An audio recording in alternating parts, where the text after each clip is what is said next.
Yaorana et bienvenue sur Jurismana. Aujourd'hui, nous allons examiner le principe de la séparation des pouvoirs. Avant de pouvoir aborder la séparation des pouvoirs à proprement parler, il faut bien évidemment examiner les différents pouvoirs dans l'État.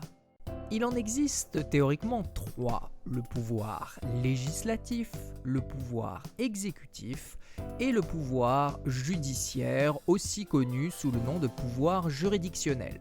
Le pouvoir législatif est celui confié au Parlement, qui est chargé de voter les lois, et dans un régime parlementaire, de contrôler le pouvoir exécutif. Le pouvoir exécutif est représenté par le gouvernement et le chef d'État. C'est celui chargé de prendre les mesures permettant l'application des lois, c'est-à-dire leur exécution. Il est aussi généralement chargé de la conduite des affaires courantes et des grandes orientations de l'État. Pour terminer, le pouvoir judiciaire, logiquement représenté par les juges, est chargé du contrôle de l'application des lois. Et il est aussi bien évidemment chargé de sanctionner leur non-respect.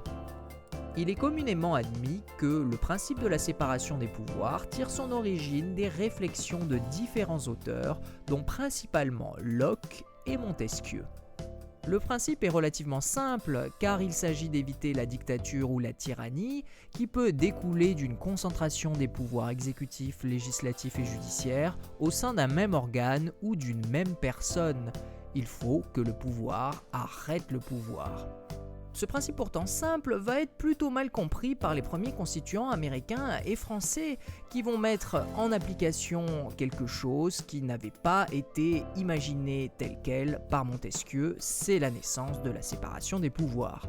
Cette incompréhension va donner naissance aux notions de séparation stricte ou souple des pouvoirs qui vont donner naissance au régime présidentiel et au régime parlementaire. Mais ça, c'est pour une autre vidéo.